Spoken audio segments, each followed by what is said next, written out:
तदंतर विदुंग की पत्नी चंचुला मन ही मन प्रसन्न हो उठी। ब्राह्मण का उक्त उपदेश सुनकर उनके नेत्रों में आनंद के आंसू छलक आए थे। वह ब्राह्मण पत्नी चंचुला हर्ष भरे हृदय से उन श्रेष्ठ ब्राह्मण के दोनों चरणों में गिर पड़ी और हाथ जोड़कर बोली, मैं कृतार्थ हो गई। तत्पश्चात उठकर वैराग्य युक्त उत्तम बुद्धि वाली वह स्त्री, जो अपने पापों के कारण आतंकित थी, उन महान शिव भक्त ब्राह्मण से हाथ जोड़कर गदगद वाणी में बोली। चंचुला ने कहा, ब्राह्मण, शिव भक्तों में श्रेष्ठ स्वामिन, आप धन्य हैं, परमार्थदर्शी हैं और सदा परोपकार में लगे रहते हैं, इसलिए श्रेष्ठ साधु पुरुषों में प्रशंसा के योग्य हैं। साधो, मैं नरक के समुद्र में गिर रही हूँ, मेरा उद्धार कीजिए, उद्धार कीजिए। पौराणिक अर्थ तत्व से संपन्न जिस समुद्र श्री शिव पुराण की कथा को सुनकर मेरे मन में संपूर्ण विषयों से वैराग्य उत्पन्न हो गया, उसी इस श्री शिव पुराण को सुनने के लिए इस समय मेरे मन में बड़ी श्रद्धा हो रही है। श्री सूत जी कहते हैं, ऐसा कहकर हाथ जोड़कर उनका अनुग्रह पाकर चंचुला उस श्री शिव पुराण की कथा को सुनने की इच्छा मन में लिए उन ब्राह्मण देवता की सेवा में तत्पर वहां रहने लगी। तदंतर शिव भक्तों में श्रेष्ठ और शुद्ध बुद्धि वाले उन ब्राह्मण देव ने उसी स्थान पर उस स्त्री को श्री शिव पुराण की उत्तम कथा सुनाई।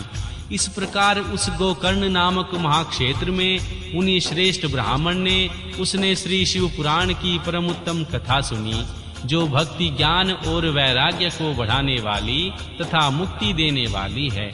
उस परम उत्तम कथा को सुनकर वह ब्राह्मण पत्नी अत्यंत कृतार्थ हो गई। उसका चित्त शीघ्र ही शुद्ध हो गया। फिर भगवान शिव के अनुग्रह से उसके हृदय में श्री शिव के सद्गुण का चिंतन होने लगा। इस प्रकार उसने भगवान शिव में लगी रहने वाली उत्तम बुद्धि पाकर शिव के सच्चिदानंदमय स्वरूप का बारंबार चिंतन आरंभ किया। तत्पश्चात समय के पूरे होने पर भक्ति ज्ञान और वैराग्य से युक्त हुई चंचुला ने अपने शरीर को बिना किसी कष्ट के त्याग दिया।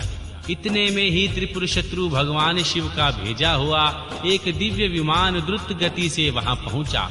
उनके अपने गणों से संयुक्त और भांति भांति के शोभा साधनों से संपन्न चंचुला उस विमान पर आरूढ़ हुई और भगवान शिव के श्रेष्ठ पार्षदों ने उसे तत्काल श्री शिवपुरी में पहुंचा दिया।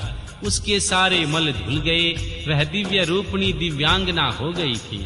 उनके दिव्य अवयव उनकी शोभा बढ़ाते थे। मस्तक अर्धचंद्राकार का मुकुट धारण किए वह गौरंगी देवी शोभाशाली दिव्य आभूषणों से विभूषित थी। शिवपुरी में पहुंचकर उसने सनातन देवता त्रिनेत्रधारी महादेव जी को देखा। तभी मुख्य देवता उनकी सेवा में खड़े थे। गणेश, भृंगी, नंदीश्वर तथा वीरभद्रेश्वर आदि उनकी सेवा में उत्तम भक्ति भाव से उपस्थित थे। उनकी अंग कांति करोड़ों सूर्यों के समान प्रकाशित हो रही थी। कंठ में नील चिन्ह शोभा पाता था। 5 मुख और प्रत्येक मुख में 3-3 नेत्र थे। मस्तक पर अर्धचंद्राकार मुकुट शोभा देता था। उन्होंने अपने वामांग भाग में माँ गौरी देवी को बिठा रखा था, जो विद्युत पुंज के समान प्रकाशित थी। गौरीपति महादेव जी की कांति कपूर के समान गौर थी। उनका सारा शरीर श्वेत भस्म से भसित था। शरीर पर श्वेत वस्त्र शोभा पा रहे थे। इस प्रकार परम उत्तम उज्जवल भगवान शंकर का दर्शन करके वह ब्राह्मण पत्नी चंचुला बहुत प्रसन्न हुई। अत्यंत प्रीति युक्त होकर उसने बड़ी उतावली के साथ भगवान को बारंबार प्रणाम किया। फिर हाथ जोड़कर वह बड़े प्रेम आनंद और संतोष से युक्त हो विनीत भाव से खड़ी हो गई। उनके नेत्रों में आनंदाश्रुओं की अविरल धारा बहने लगी तथा संपूर्ण शरीर में रोमांच हो गया। उस समय माँ भगवती, पार्वती और भगवान शंकर ने उनसे बड़ी करुणा के साथ अपने पास बुलाया और सौम्य दृष्टि से उनकी ओर देखा। माँ पार्वती जी ने तो दिव्य रूप धारणी विदुंग प्रिया चंचुला को प्रेम पूर्वक अपनी सखी बना लिया।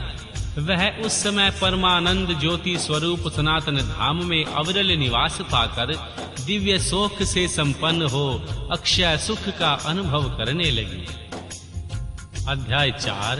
चंचुला के प्रयत्न से मां पार्वती जी की आज्ञा पाकर तुम्बरु का विंध्या पर्वत पर श्री शिव पुराण की कथा सुनाकर विदुंग का पिशाच योनि से उद्धार करना, उन दोनों दंपत्ति का शिवधाम में सुखी होना।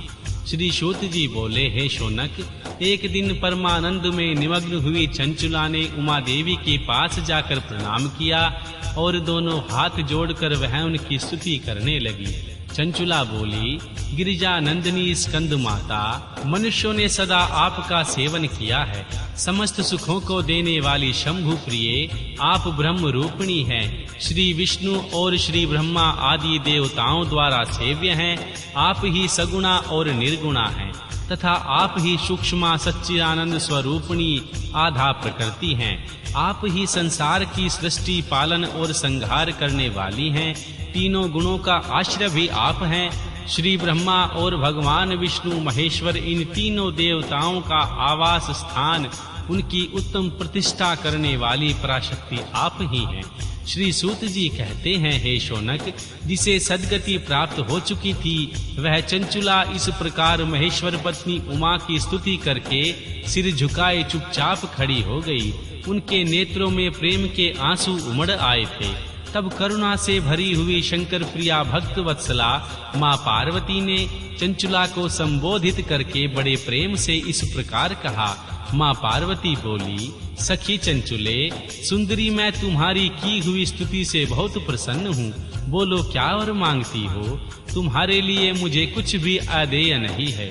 चंचुला बोली, निष्पाप गिरिराज कुमारी, मेरे पति विदुंग इस समय कहाँ हैं? उनकी गति कैसे हुई यह मैं नहीं जानती।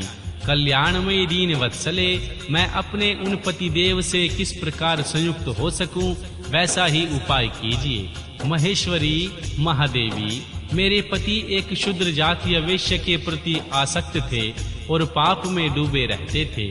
उनकी मृत्यु मुझसे पहले हो गई थी। न जाने किस गति को प्राप्त हुए।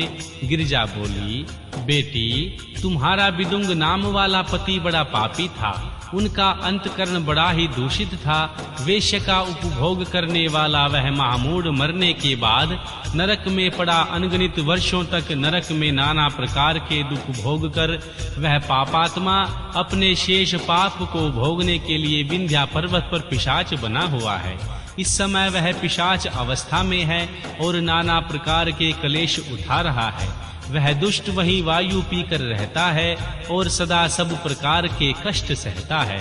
श्री सूत जी कहते हैं, हे शौनक, गौरी देवी की यह बात सुनकर उत्तम व्रत का पालन करने वाली चंचुला उस समय पति के महान दुख से दुखी हो गई। फिर मन को स्थिर करके उस ब्राह्मण पत्नी ने व्यथित हृदय से महेश्वरी को प्रणाम करके पुनः पूछा। चंचुला बोली, महेश्वरी, महादेवी, मुझ पर कृपा कीजिए और दूषित कर्म करने वाले मेरे उस दुष्ट पति का अब उद्धार कर दीजिए। देवी, कुत्सित बुद्धि वाले मेरे पति को किस उपाय से उत्तम गति प्राप्त हो सकती है वह शीघ्र बताइए। आपको नमस्कार है। मां पार्वती ने कहा, तुम्हारा पति यदि श्री शिव पुराण की पुण्यमयी उत्तम कथा को सुने तो उसकी सारी दुर्गति पार करके वह उत्तम गति का भागी हो सकता है। अमृत के समान मधुर अक्षरों से युक्त गौरी देवी का यह वचन आदर पूर्वक सुनकर चंचुला ने हाथ जोड़कर मस्तक झुकाकर उन्हें बारंबार प्रणाम किया। अपने पति के समस्त पापों को शुद्धि तथा उत्तम गति की प्राप्ति के लिए मां पार्वती से यह प्रार्थना की, मेरे पति को श्री शिव पुराण की कथा सुनने की व्यवस्था होनी चाहिए। उस ब्राह्मण पत्नी के बारंबार प्रार्थना करने पर शिवप्रिया गौरी देवी को बड़ी दया आ गई। उन भक्त वत्सला महादेवी गिरिजा कुमारी ने भगवान शिव की उत्तम कीर्ति का गान करने वाले गंधर्वराज तुम्बुरु को बुलाकर उनसे प्रसन्नता पूर्वक इस प्रकार कहा, तुम्बरो, तुम्हारी भगवान शिव में प्रीति है। तुम मेरे मन की बातों को जानकर मेरे अभिष्ट कार्य को सिद्ध करने वाले हो, इसलिए मैं तुम्हें यह बात कहती हूँ, तुम्हारा कल्याण हो। तुम मेरी इस सखी के साथ शीघ्र ही विंध्या पर्वत पर जाओ। वहाँ एक महाघोर भयंकर पिशाच रहता है। उस